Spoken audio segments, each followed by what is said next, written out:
in color. The continuing story of Peyton Place.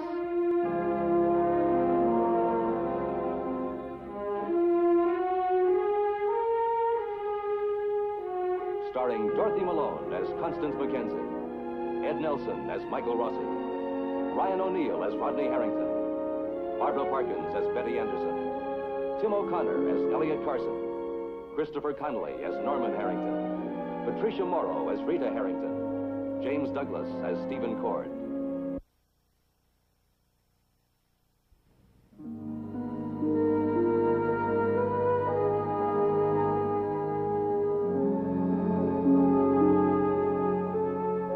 Less than an hour ago, Joe Rossi showed up at the home of Marcia Russell and announced he was going to take out her daughter, Carolyn. There had been no plans, no date of any kind. Joe simply assumed that Carolyn would be interested. But Carolyn must decide whether her feelings are honest or whether she is spending time with Joe in order to hit back at her mother. This used to be the place where people came to get acquainted. And before that, it was Tucker's Point. And now it's the cliffside along the coast. Well, it'll be nice and private here. Mr. Rossi, how you do talk? Show me the sights. Well, there's not very much to see. Oh, there's always something to see if you look hard enough. Unless you feel safer up on the coast. No, I hate crowds.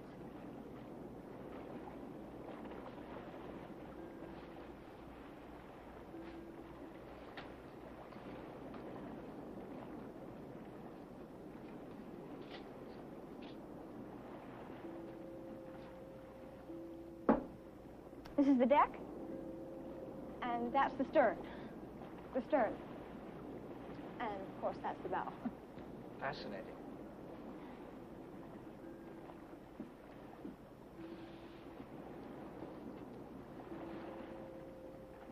Cabins. Yeah.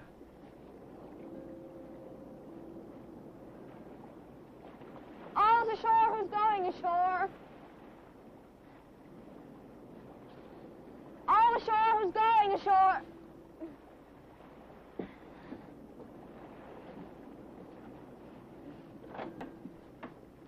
Oh, I beg your pardon. That's Scarlet. How she does carry on.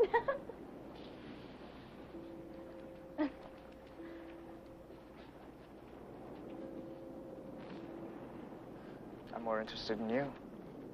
Why? You've been here before. I like Tucker's Point better. Why'd you come tonight? Fire extinguisher. To be with me? Or because you want to frost your mother because she said you could? I haven't decided yet.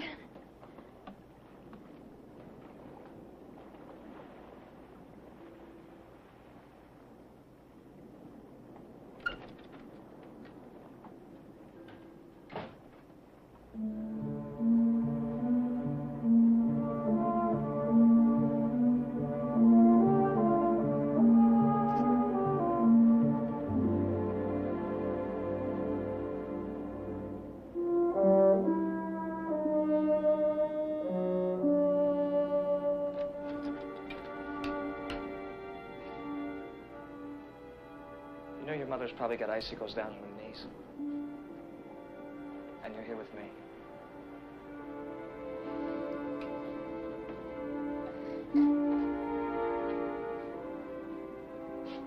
Why don't you make the most of it?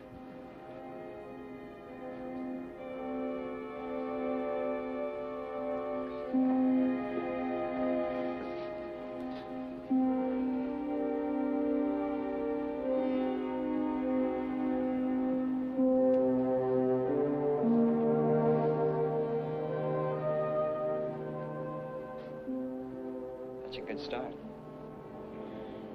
Joe. Look, why don't you just close your eyes and pretend you're at Tucker's Point? Playtime's over. That's what I've been saying.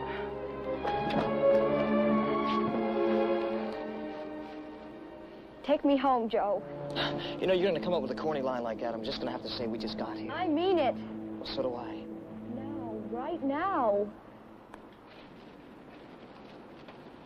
Tucker's Point. The cliffside along the coast. This old tub. You know, you've been this route before. Or did you always get off before it was finished? Huh? Take me home.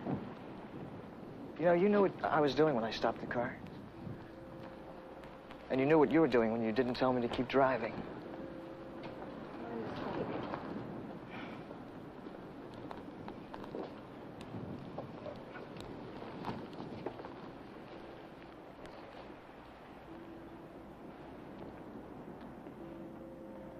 Grow up.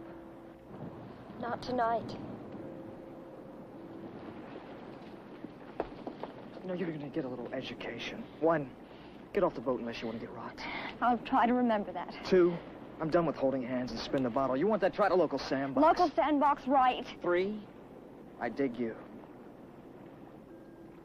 But not enough to climb back into diapers. The next time we play by my rules. What makes you think there'll be a next time?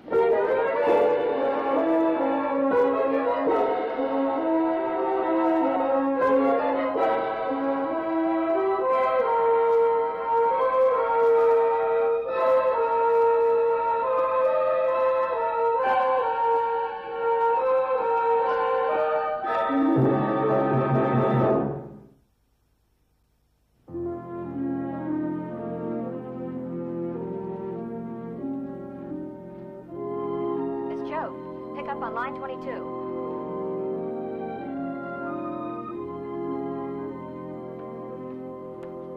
Dr. Rossi? Yes? May I speak to you a moment? Oh, well, I'm sorry. You caught me at a very bad time. Oh, I realize that. Perhaps later when you're free. Well, I'll check my appointments. It will just take a minute. Well, is it urgent? Yes. What is it? Your brother. What about him? It's a bit involved.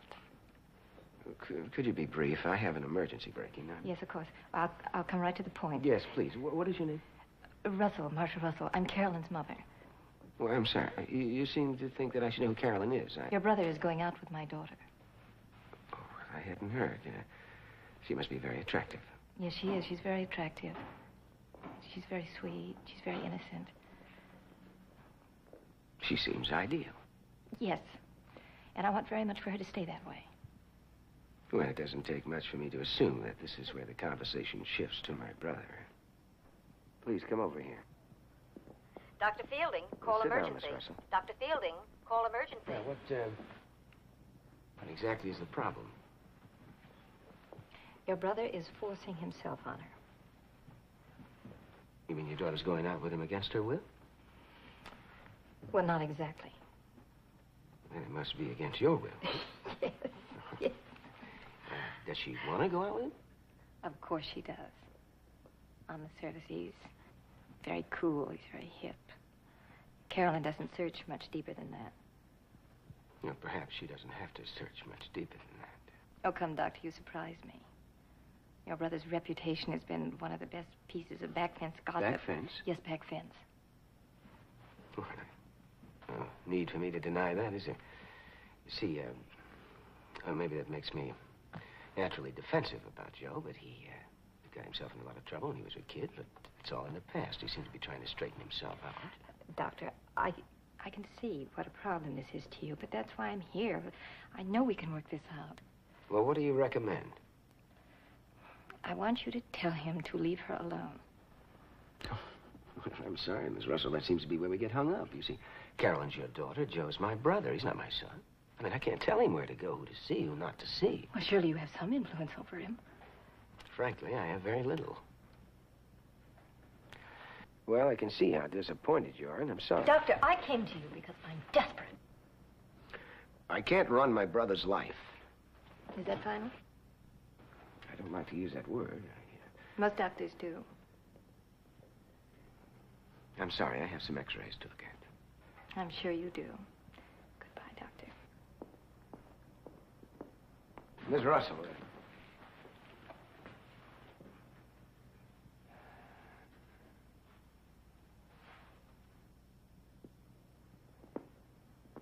I realize you have a problem there. I'd like to help you with it as much as I can. Good.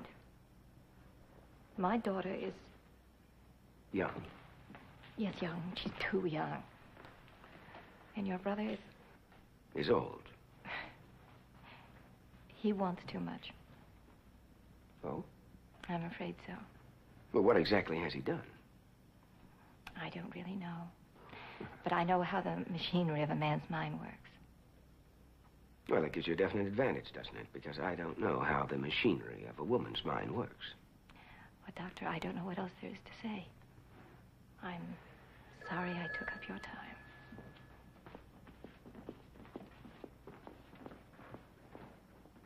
Dr. Rossi?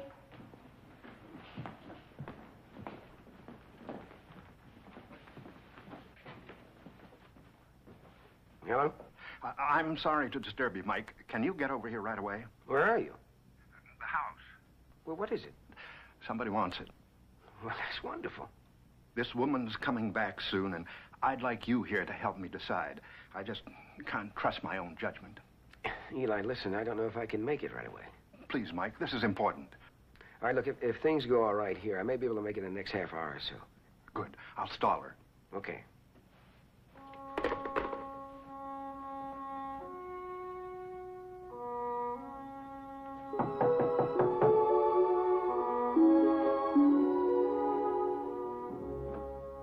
Hi.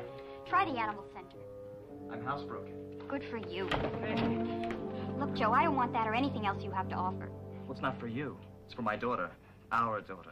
Kelly has enough toys. It's not from her daddy. She doesn't have a daddy. The court says different. The court says you have to pay for my mistake. Child support. That's all. And you can do it by mail. Look, Kelly's my kid. I can see her and bring her a present anytime I want.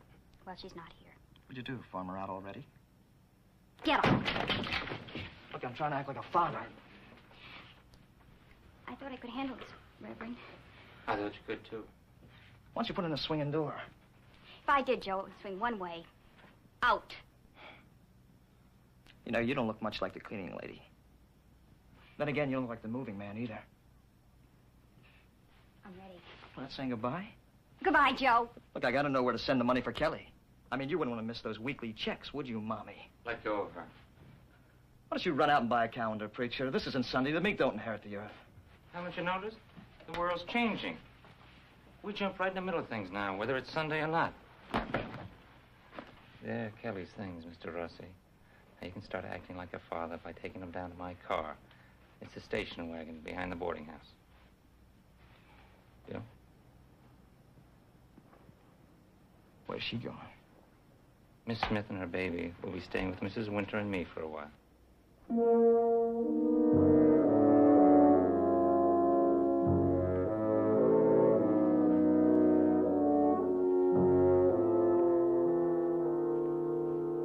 Reverend? Does your wife know yet?